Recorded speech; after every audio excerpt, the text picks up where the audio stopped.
अपना टॉपिक है डाइक।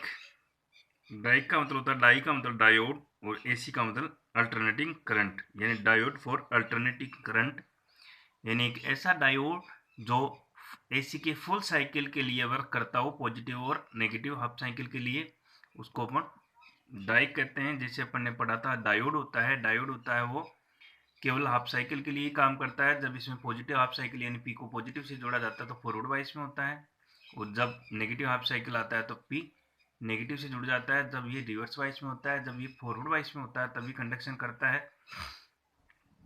तो ये डाइक होता है वो लगभग ऐसा होता है कि जैसे दो डायोड है, इनको सीरीज में कनेक्ट कर दिया गया श्रेणी क्रम में, तो उससे एक जो अपनी नई युक्ति बनी उसको अपन डाइक कहते हैं। इसमें भी वही दो टर्मिनल होते हैं, MT2 और MT1। MT2 का मतलब है मेन टर्मिनल 2 और मेन टर्मिनल 1।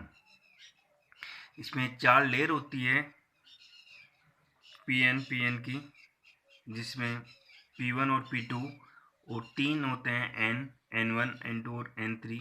जो बीच की लेयर है P1, N2 और P2, इनका डोपिंग लेवल तो सेम होता है, लेकिन जो N1 और N3 है, इनका डोपिंग लेवल अलग होता है। इस प्रकार से हम जो डाइक है उसको बना सकते हैं पीएन जंक्शन से पी टाइप का मटेरियल और एक एन टाइप का मटेरियल। ये N1, N2, P2 ये है, ये सब डिफ्यूजन विधि के द्वारा इसमें संयोजित किए जाते हैं।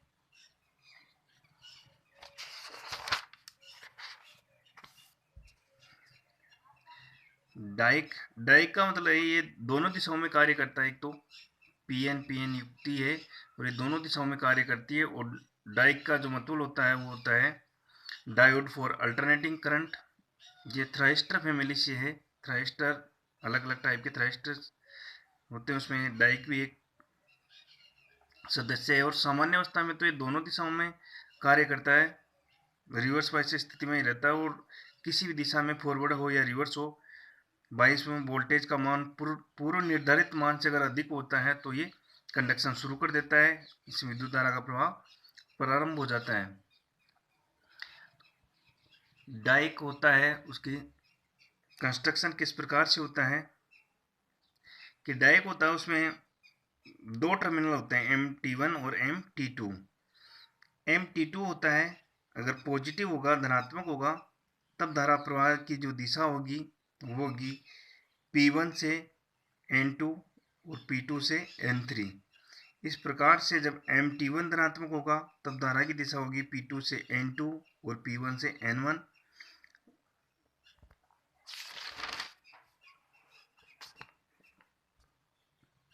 देखो, जब हम इसको कनेक्ट करेंगे, अगर MT2 को पॉजिटिव से कनेक्ट किया है तो धारा बहेगी, वो बहेगी, यानी P को MT2 को अगर पॉजिटिव दिया है, यानी P है अपना, उसको पॉजिटिव से जोड़ा है, तो ये फॉरवर्ड वाइस में होगा।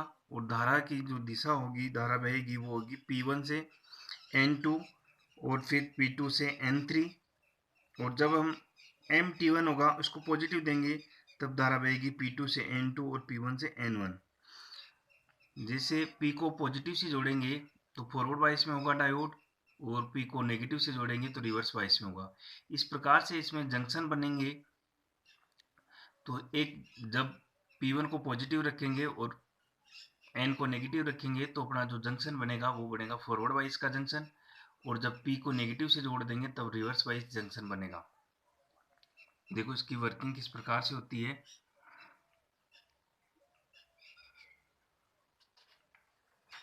इसकी वर्किंग से मतलब है कि जैसे जो डाइक होता है ये दोनों दिशाओं में कार्य करता है। मतलब जो अपना सिग्नल होता है, एसी सिग्नल, उसकी दोनों पोलरिटी होती है, ध्रुवता होती है, उस पर टर्न ऑन रहता है।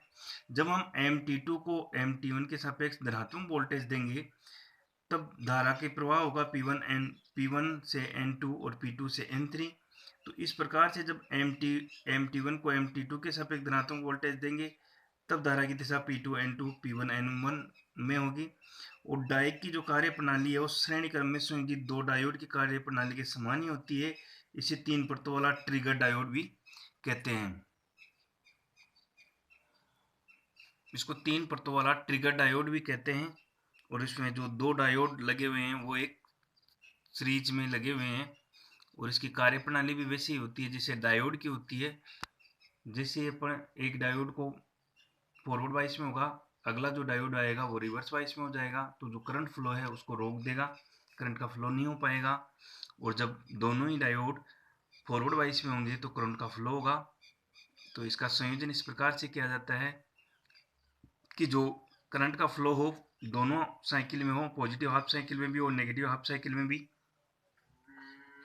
तो इस प्रकार से जब डायोड का इनपुट टर्मिनल होता है उस पर जो अपन एसी सिग्नल जो दिया जाता है जिसको इनपुट सिग्नल कहते हैं, तो प्रत्यावर्ती धारा की जो धनात्मक चक्र होता है यानी पॉजिटिव हाफ साइकिल होता है उसमें जो आरोपित विभव का मान होता है डायोड की अगर ब्रेक ओवर व्यू होता है, ब्रेक ओवर वोल्टेज वीबीओ से कम होगा तो डायोड प्रचारित नहीं होगा।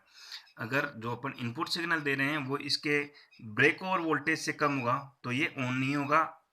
जैसे ही अपने जो सिग्नल दिया है वोल्टेज दिया है वो इसके ब्रेक ओवर वोल्टेज से ज़्यादा होगा तो ये ऑन हो जाएगा। और जब अपना जो सिग्नल होता है वीबीओ से कम होता है तो इस अवस्था को अपन ब्लॉकिंग अवस्था कहते हैं। और इस अवस्था में जो डायोड होता है उसमें कोई धारा का प्रवाह नहीं होता है। परंतु जैसे ही आरोपित विभव का मान इस ब्रेक और विभव के समीप पहुंचता है तो डायोड में विद्युत धारा का प्रवाह हो जाता है और यह अवस्था डायोड की ऑन अवस्था, ऑन स्टेट कहलाती है।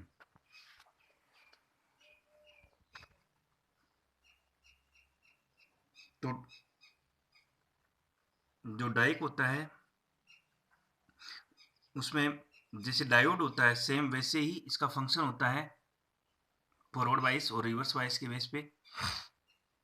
और जैसे ही इसमें जो इनपुट वोल्टेज जो अपन दे रहे हैं उसका मान इसके ब्लॉकिंग जो वीबीओ होता है यानी ब्रेक ओवर वोल्टेज उससे अधिक होता है तो ये ऑन स्टेट में आ जाता है और ये कंडक्शन शुरू कर देता है। डायोड के कुछ अनुप्रयोग हैं इसके काम कि डायोड किस किस काम आता है। ये दोनों दिशाओं में कार्य करता है, इस कारण से ये ट्राइक की ट्रिगरिंग में भी काम में आता है, यानी ट्राइक होता है उसको ऑन करने में भी काम आता है। मोटर की गति नियंत्रण में आता है, ऊष्मा नियंत्रक युक्तियों में भी काम में आता है और ये डिटेक्टर के रूप में भी काम में आता है। इस प्रकार से जो डायोड है वो थ्राइस्टर फैमिली का इम्पोर्टेंट एलिमेंट है।